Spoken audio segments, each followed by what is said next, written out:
Okay, picture this. A bridge suspended over the raging, roaring fires of hell. A pathway that's thinner than a human hair and sharper than the sharpest sword you can imagine. And to get to paradise, every single soul has to cross it. This is the terrifying image of As-Sirat, a belief that so many people hold. But it makes you wonder, is this incredible, dramatic bridge actually in the Quran? Well, that's what we're going to dig into today.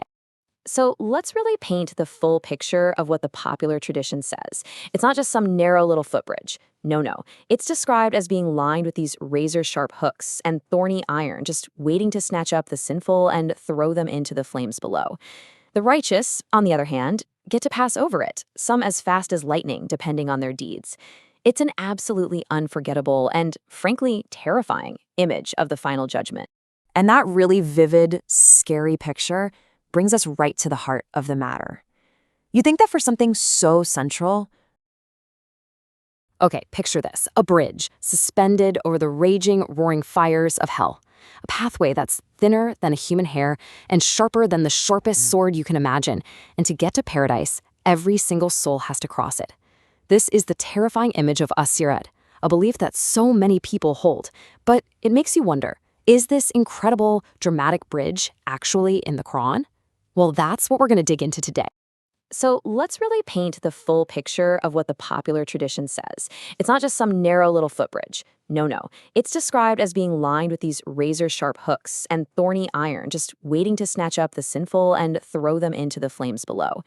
The righteous, on the other hand, get to pass over it, some as fast as lightning, depending on their deeds. It's an absolutely unforgettable and, frankly, terrifying image of the final judgment. And that really vivid, scary picture brings us right to the heart of the matter. You think that for something so central, so important to the journey to the afterlife, it would be all over Islam's primary holy book, right? So the big question is it?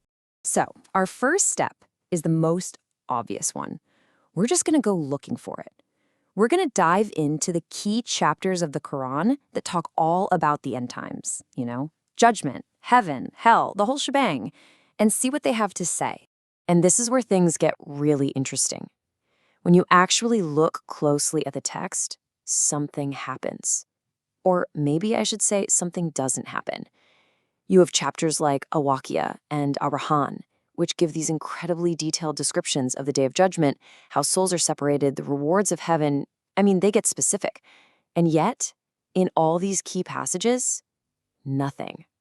Not a single mention of a bridge. It's just not there. But it's not just that the story of the bridge is missing. The analysis actually points to verses that seem to flat out contradict the entire idea that righteous people would even get close to hell, let alone have to walk a tightrope over it. Take a look at this verse from Surah 21. It says that the righteous, the good people, will be far removed from it being hell.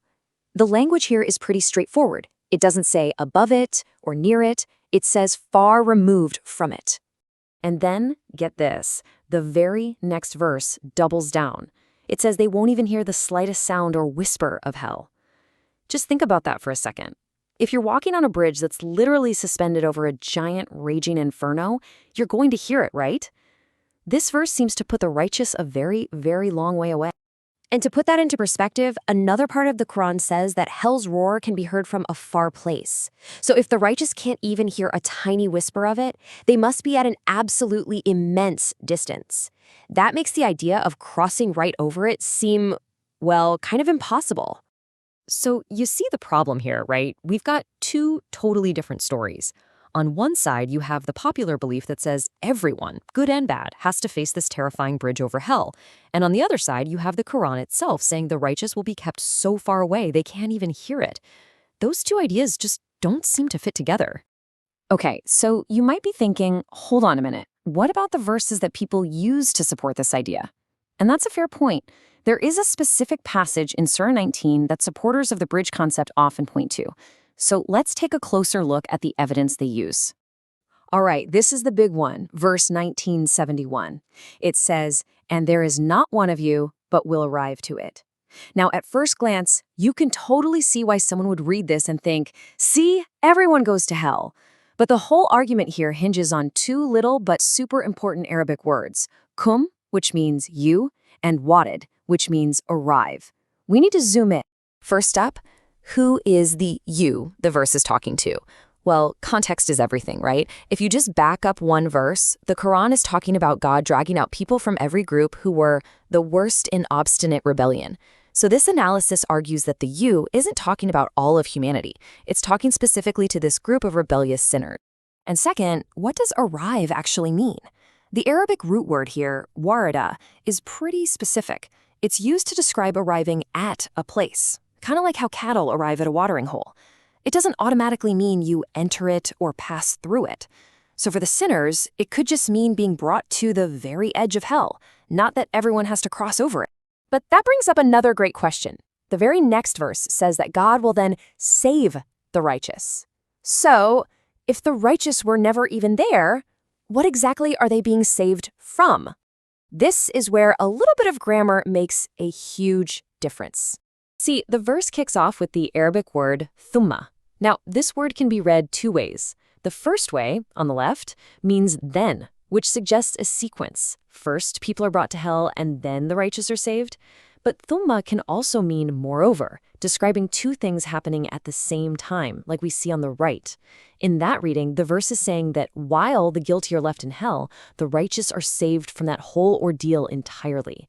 And that second reading lines up perfectly with those other verses about them being kept far removed. So after going through the Quranic text, seeing the absence of the bridge, the contradictions, and this alternative way of reading that key verse, where does that leave us? Well, it really all boils down to a question of sources. Where are these ideas coming from? And this table really lays it all out. The belief in the As-Sirat bridge, with all its scary, vivid details, is found pretty much exclusively in Islamic secondary sources, like the Ahadith, which are collections of traditions and sayings. On the flip side, the idea that the righteous are kept far away from hell, that's stated right there in the Quran, the primary source. So the bottom line of this whole analysis is this.